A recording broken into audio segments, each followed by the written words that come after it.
আসসালামু আলাইকুম, সবাই কেমন আছেন?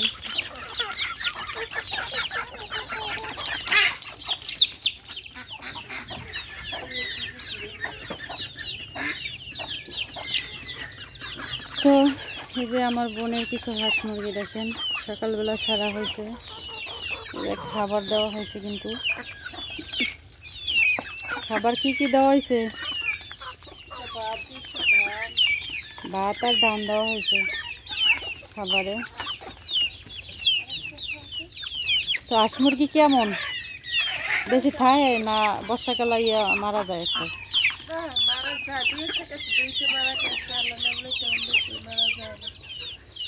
বর্ষাকালে তো হাঁস মুরগি পালা, খাবার দেওয়া, এগুলোও তো আবার একটু কষ্টকর নাকি?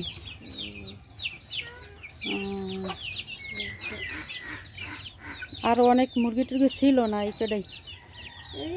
আর দুইটা খাওয়া হয়েছে, কালকে একটা জবাই করছে।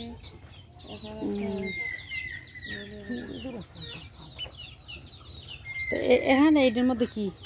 এটা হচ্ছে যে দিন কেলে ছিল, এটা সিজাইয়া বা দিনের সেজনে মনে করেন শুকনো সেজনে আর কি এখানে বসে রান্না করা হয়। এইখানে বর্ষাকালে ঢাইকে রাখা হয়, বর্ষাকালে ঢাকি রাখা হয়েছে যাতে বৃষ্টিতে নষ্ট না হয়ে যায়, এই কারণে আর কি। পরে আবার যখন শুকনো সিজন আসবে তখন একে ভালো করে লিপটে পুষে তারপরে আবার কি করা হবে, রান্না করা হবে। তো এই তো এখন ওদের অবস্থা, এই তেরে পালতেছে থাহে এই যে ঘরের টিনে ছিদ্র হয়ে গেছে, ছিদ্র অনেক জায়গায় দিয়ে পানি পড়ে। তো ঘর দুয়ার একবারই বৃষ্টিতে কিন্তু নামে গেছে, ঘরের মধ্যেও পানি পড়ে নাকি? ইয়ে দিয়েও কয়েক জায়গায় দিয়ে পড়ে পানি, কয়েক জায়গায় দিয়ে পড়তেছে। এই যে দেখেন পানির জন্য আবার বালতি করতে রাখা হয়েছে। এটা হচ্ছে ওষার ঘরের মাঝামাঝি একটা তেরেপাল দেওয়া হয়েছে। এইখান থেকে বৃষ্টি নামলে তো পানি পরে একবারে ঘর ভিজে যায়। সাথে একটা নারিকেল গাছ আছে কিন্তু।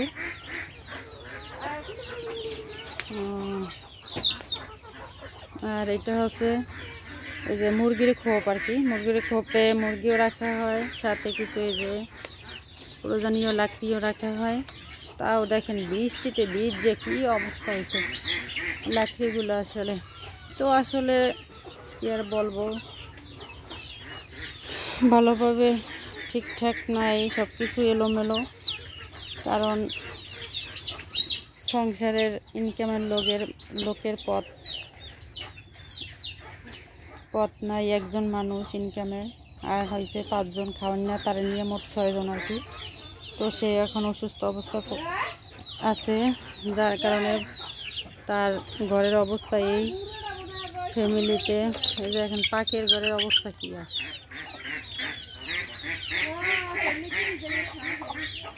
পাকের ঘরও দেখেন একবারে বাহিরের অংশ, ভিতরেরটা তো আরো দেখাইছি ভিডিওতে। মুরগিতে কিন্তু সব খাবার খায়ও না, মুরগিতে চলে গেছে। এই যে পাশে আবার ডোবার মতো আছে, এটা আসলে কিন্তু তাদের আবার নিজস্ব জায়গা না, এটা নাকি অন্য মানুষের জায়গা। তাহলে দেখেন কত কষ্টের মধ্যে তারা জীবনযাপন করতে আছে। এই শুধু তাদের এতটুকু জায়গা আর একটু ঘর। এটা হচ্ছে টয়লেট, তাও মনে করেন একবার অবস্থা খুবই খারাপ। যাই হোক, সবাই দোয়া করবেন ফ্যামিলির জন্য, ছেলে মেয়ের জন্য, যাতে তারা আবার দুলাভাই সুস্থ হয়ে বিদেশ যেতে পারে, সব ওভারকাম করে আবার যেন তার ফ্যামিলির মাঝে সুখ শান্তি ফিরে আসে। সবাই দোয়া করবেন। আল্লাহ হাফেজ।